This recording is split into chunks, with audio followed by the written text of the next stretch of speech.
Jemaat yang dikasihi Tuhan kita Yesus Kristus, Shalom dan selamat pagi buat kita semua. Sebelum melakukan aktivitas kita hari ini, marilah kita terlebih dahulu mendengar firman kehidupan di pagi hari ini, Selasa 19 April 2022, yang tertulis dalam kitab Nabi Yehezkiel pasal 11 ayat 19. Aku akan memberikan mereka hati yang lain dan roh yang baru di dalam batin mereka. Juga aku akan menjauhkan dari tubuh mereka hati yang keras dan memberikan mereka hati yang taat. Demikian firman Tuhan. Tema firman kehidupan adalah Allah memberikan hati yang lain dan roh yang baru. Saudaraku yang dikasihi Kristus, dalam kitab Nabi Yehezkiel, Allah akan memberikan hati yang lain dan roh yang baru kepada bangsa Israel sebagai bagian dari pembaharuan hubungan antara Allah dan umatnya. Hati dan roh mereka yang lama sudah tercemar, sehingga hati mereka menjadi keras dan tidak taat lagi kepada Allah. Dengan roh dan hati yang baru, mereka akan hidup menurut segala ketetapan dan peraturan Tuhan. Mereka akan kembali menjadi umat Tuhan. Tuhan akan memperbaharui janjinya kepada umatnya.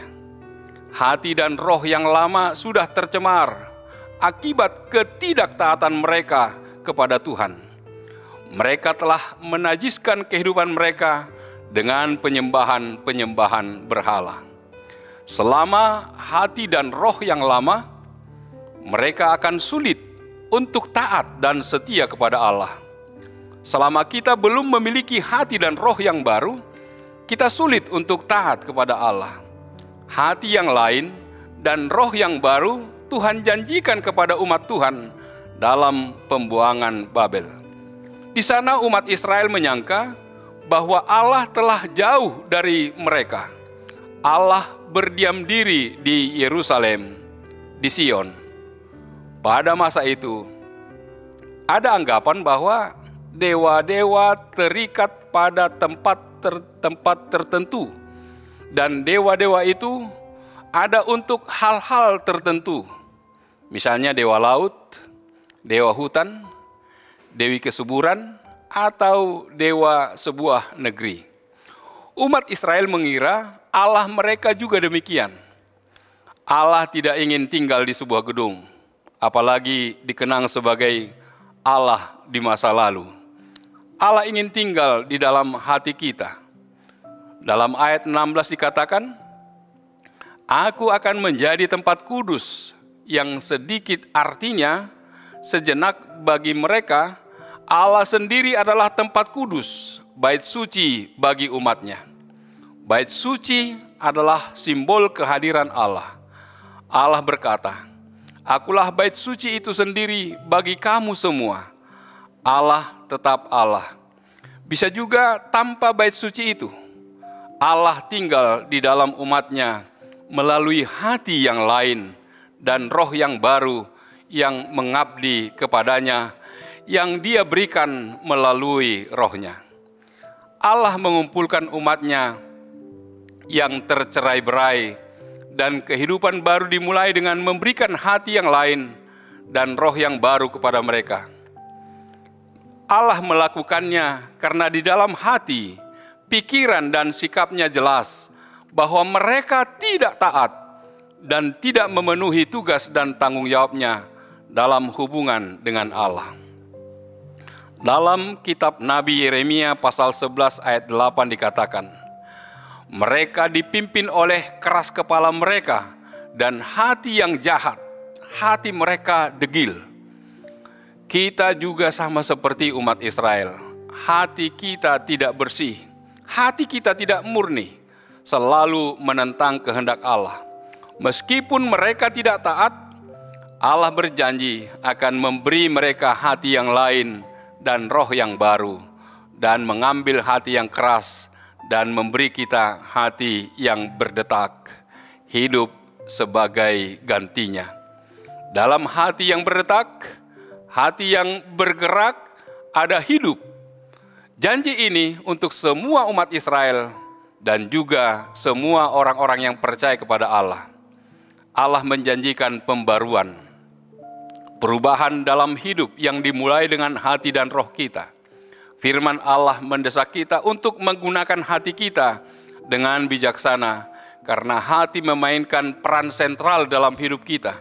Hati bisa menjadi perbendaharaan jiwa dan sumber sukacita kehidupan. Jika hati tidak bersih, jika hati tidak murni, ia akan menjadi sumber kebingungan dan perpecahan batin. Tuhan sangat mengasihi umatnya. Ketika mereka berada dalam pembuangan sebagai akibat kejahatannya, mereka tetap dalam pemeliharaannya. Allah tetap memelihara mereka dan memberi mereka kesempatan untuk kembali ke tanah perjanjian. Ia telah memilih mereka sebagai umatnya. Allah memampukan mereka melakukan pembaruan dari diri sendiri. Pusat kehendak dan semangat mereka untuk menyembah dan memuliakan Tuhan akan dikembalikannya. Dalam kasih-Nya, Tuhan memperbaharui keinginan kita yang terdalam untuk mendekat kepada-Nya dan meninggalkan segala kejahatan. Sekotor apapun masa lalu dan keinginan hati kita, Tuhan sanggup mengubah kita melalui kematian dan kebangkitan-Nya. Kepada setiap orang percaya akan diberikan Tuhan roh yang lain dan hati yang baru. Amin. Marilah kita berdoa.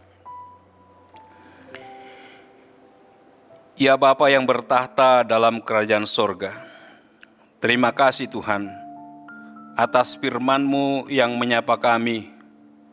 Kasih-Mu nyata dalam hidup kami.